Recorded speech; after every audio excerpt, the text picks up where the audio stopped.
ফুরফুরা শরীফের ডাকে আজকে এত মানুষ সমবেত হয়েছে। হাত জোর করে আমি বলবো যে যারা আজকে কাশ্মীরের বুকে এই সমস্যার সম্মুখীন হয়ে তারা আজকে গুলিবিদ্ধ হয়ে 27 জনের প্রাণ, ভারতবর্ষের মানুষের প্রাণ কেড়ে নেওয়া হয়েছে। অনুরোধ করব মিডিয়াকে, আপনারা মানুষের প্রাণ নিয়ে রাজনীতি করবেন না। অনুরোধ করব, মানুষ চলে গেছে, মানুষকে মানুষের পাশে থাকতে দিন। ধর্মের দোহাই দিয়ে ভেদাভেদ করবেন না। এ তো ব্রিটিশ করত, সেই ব্রিটিশ শাসিত ভারতবর্ষে ধর্মের বিভাজন চলেছে, সেইটাকে আবার কেন নতুন করে ফিরিয়ে আনার প্রচেষ্টা চলছে। তাই আমার ভাইরা অনেক কথা বলেছেন, আমি সংক্ষেপ এটাই বলবো, আজকে ভারতবর্ষের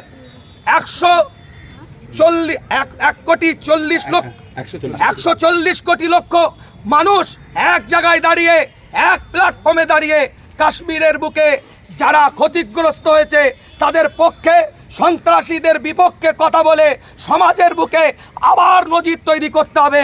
ভারতবর্ষ সম্প্রীতির বাতাবরণে ছিল, এখনো আছে, আগামীর প্রজন্মের কাছে শিক্ষা দিয়ে যেতে হবে।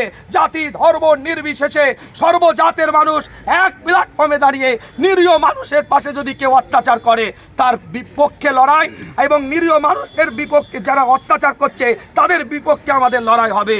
যারা এই ঘটনা ঘটিয়েছে, অবিলম্বে কেন্দ্র সরকারকে আমাদের দাবি, দরবারে ফুরফুরা শরীফ থেকে ইমিডিয়েট কোনো কথা চলবে না। মিডিয়াকে লেলিয়ে দিয়ে হিন্দু মুসলমান লাগাতে পারবেন না। কেন? ভারতবর্ষ সম্প্রীতির দেশ, মানবতার দেশ, মনুষ্যত্ববোধের দেশ। এই দেশে মানুষ ঐক্যবদ্ধ দলবদ্ধভাবেই বসবাস করে। আপনারা মিডিয়া গদি মিলিয়ার সুযোগ নিয়ে আপনারা চক্রান্ত করতে যাবেন না। আপনাদের গদি মিডিয়াকে সময় দেওয়ার আগে আপনারা সেই জায়গায় সময় দিন যেখানে নিরীহ মানুষ, নিরীহ পর্যটকরা অত্যাচারিত হয়েছে, তাদের পাশে কিভাবে দাঁড়ানো যায়, তাদেরকে কি করে সহযোগিতা করা যায়, তাদের পাশে দাঁড়াবার মতন আমাদের মুখ নেই। তারপরেও যদি কিছুটা যারা এই কর্মের সাথে জড়িত তাদেরকে যদি শাস্তি দেওয়া হয়, এই শাস্তির মাধ্যমে তারা হয়তো কিছু সান্ত্বনা পেতে পারে। সেই সান্ত্বনার জায়গায় তাদেরকে সান্ত্বনা দিন, এবং একটাকে যাচাই বাছাই করে রাস্তার উপরে দাঁড় করিয়ে তাদেরকে ফাঁসি দেওয়া হোক। জাত নয়, ধর্ম নয়, সম্প্রদায় নয়, যে সন্ত্রাস তাদের বিরুদ্ধে আমরা, সন্ত্রাসের কাজই হচ্ছে ধর্মকে ব্যবহার করে তারা কার্যকলাপ করে।